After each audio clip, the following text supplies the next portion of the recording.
Hello అండి, welcome to my channel. మీరు మన ఛానల్ ఫస్ట్ టైం కనుక చూస్తున్నట్టయితే సబ్స్క్రైబ్ చేయండి, ఇంకా లైక్ కూడా చేయండి. మీరు లైక్ చేయడం వల్ల ఈ వీడియో అనేది చాలామందికి రీచ్ అవుతుందన్నమాట, వాళ్ళకి ఉపయోగపడుతుంది.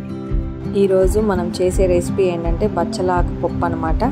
దానికోసం నేను కందికి పప్పుని వాష్ చేసుకొని పెట్టుకున్నాను. తర్వాత అందులో కొంచెం వాటర్ వేసుకొని పసుపు, చింతపండు, ఆయిల్ వేసుకొని నేను చూపించింది బచ్చలాకు అనమాట, అలా ఉంటుంది. తర్వాత అందులో పచ్చిమిరపకాయలు, బచ్చలాకుని చిన్నగా కట్ చేసుకొని అందులో వేసేసుకున్నాము. ఈ బచ్చలాకు చెట్టు కనుక ఇంట్లో కొంచెం ప్లేస్ ఎక్కడైనా ఉంటే నాటుకుంటే మాత్రం ఎంతో ఈజీగా పెరుగుతుందన్నమాట. తర్వాత ఇందులో టమాటా ముక్కలు కూడా వేసుకొని లిడ్ పెట్టేసేసుకోవాలి. దీన్ని మనం ఒక 5 to 6 విజిల్స్ అయితే రప్పించుకోవాలన్నమాట. ఆ తర్వాత పప్పు అనేది బాగా ఉడికిపోయి ఉంటుంది. దానిలో ఉప్పు, కారం వేసుకొని మెదుపుకోవాలి.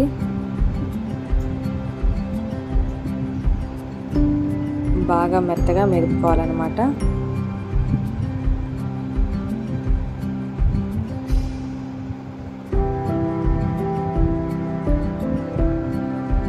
ఆ తర్వాత పోపు పెట్టుకోవాలి. దానికోసం ఒక బాండీలో కొంచెం ఆయిల్ వేసుకొని తాలింపు గింజలు, ఎండుమిరపకాయ వేసుకొని కొంచెం గోల్డ్ కలర్ వచ్చిన తర్వాత అందులో చిన్నులపాయ ముక్కలు, పెద్దులపాయ ముక్కలు వేసి బాగా కొంచెం పెద్దులపాయ గోల్డెన్ కలర్ వచ్చేంత వరకు వేయించుకోవాలి.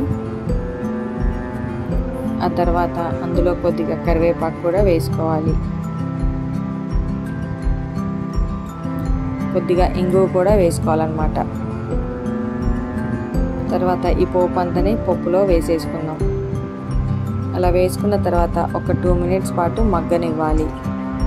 ఆ తర్వాత అందులో కొంచెం కొత్తిమీర వేసుకొని ఒక 2 minutes పాటు మగ్గనిచ్చిన తర్వాత ఇంకా సర్వ్ చేసుకోవడమే. పప్పు అనేది థిక్గా వస్తుందన్నమాట. అలా థిక్గా వచ్చినప్పుడు ఇంకా స్టవ్ ఆఫ్ చేసేసుకుందాం. దీన్ని మనం రైస్తో కానీ చపాతీతో కానీ సర్వ్ చేసుకుంటే చాలా టేస్ట్గా ఉంటుంది. మీరు ఒకసారి ట్రై చేసి కామెంట్ చేయండి.